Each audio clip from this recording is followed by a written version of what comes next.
Welcome to this explainer. Today, we're giving you the exact survival knowledge you need to locate and operate your main water shutoff valve before a disaster strikes. We're going to look closely at the hidden guts of your home's plumbing system, because honestly, whether you're a first-time homeowner or a seasoned DIYer, understanding this single, vital control point can literally save your house. So let's dive right in with an absolutely critical question. Do you know exactly where your main water valve is right now? I want you to really stop and think about it for a second. Because when a pipe bursts, a washer hose snaps, or a toilet starts overflowing onto the floor, knowing the answer to this question instantly becomes the most important thing in your world. When a major plumbing emergency hits, you literally have mere minutes, often less than 5, to act. In those moments of sheer panic, one simple action can prevent thousands of dollars in catastrophic water damage. Turning off your home's main water supply is the absolute best insurance policy you have. And yet, for way too many of us, this valve just remains a mysterious, hidden device. Here's our roadmap for today's explainer. 1. The emergency clock. 2. Locating your main valve. 3. Ball versus gate valves. 4. How to shut it off. And finally, 5. Testing and maintenance. All right, let's start with part 1, the emergency clock. Because let's face it, when things go wrong, time is running out. As the Wiley Plumbing Guide perfectly puts it, virtually every plumbing repair project starts with turning off the water. Whether you're dealing with a terrifying gushing flood or you're just trying to fix a pesky dripping faucet, stopping the water at its source is always step number 1. If you skip this, well, your home is going to suffer some severe damage. Take a look at this residential setup. It really demystifies the guts of your home's plumbing. Notice how the entire house's water pressure, whether that's from a city water company or your own private underground well, comes surging through one single, thick main supply line right down there in the foundation. This cold water comes in, passes through a meter, and splits off to feed everything in your house.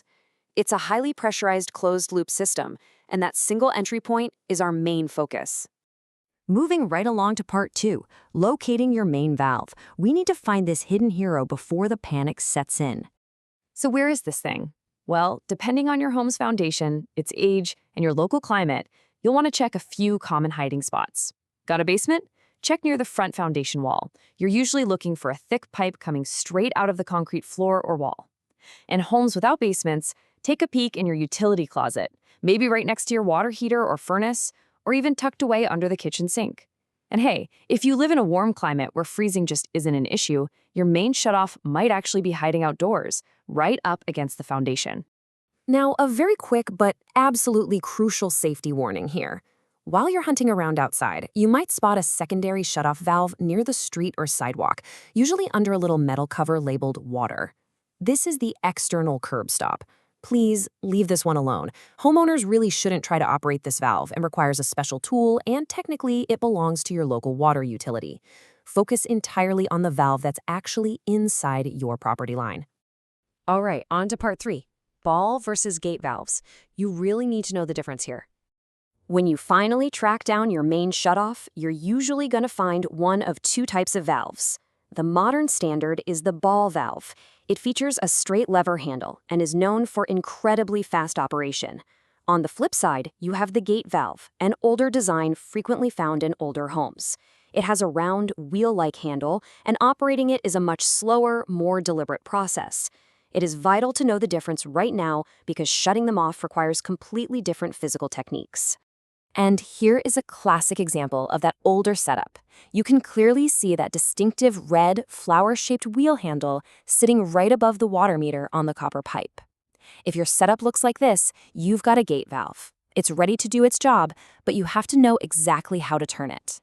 Which brings us to part 4, how to actually shut it off. Let's walk through the step-by-step mechanics. Okay, so if you're lucky enough to have a modern ball valve, the process is incredibly fast and empowering. When the water's flowing, that lever handle rests perfectly parallel to the pipe. To shut the water off, just grip the lever and give it a simple 90-degree turn, a quick quarter turn, until the handle sits at a right angle straight across the pipe. Boom, the water is off. It really is that easy. Now, if you're working with an older gate valve, like the one with the red wheel we just saw, the technique is totally different. You need to grasp that round wheel handle and turn it clockwise. But here's the catch. It's not just a quick quarter turn. You have to turn that wheel for several full rotations until it feels completely and tightly sealed against the water pressure. It takes time, and you must proceed with caution. And please, pay close attention to this next point because it's a huge warning. These older gate valves are absolutely notorious for seizing up or corroding after sitting untouched for years. If you're turning that wheel and it feels incredibly stiff, do not force it. I repeat, never force a stuck gate valve. If you wrench it too hard, you can snap the interior stem entirely. The handle might just spin freely in your hand, but your water will be permanently stuck in the on position during a flood. No way do you want that. So, how do we prevent that exact nightmare scenario? Let's get into part 5, testing and maintenance. This OD plumbing pro tip right here is absolute gold. You actually need to exercise your valves. Taking just a few seconds once or twice a year to gently turn your valves off and back on can stop calcium and mineral buildup dead in its tracks. It's like a tiny workout that ensures the internal mechanisms stay lubricated and free-moving. That way, the valve is ready to go the second you desperately need it. So here's how you do this safely. First, go turn on a faucet somewhere in the house so water is actively running.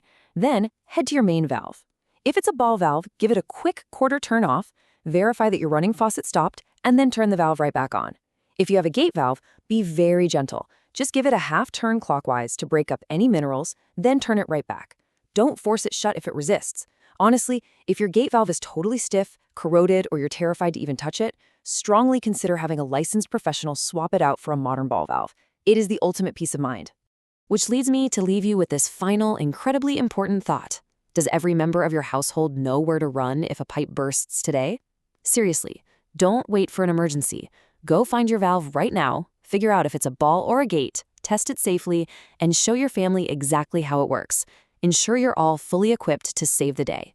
Thanks so much for joining me on this explainer, and stay prepared out there.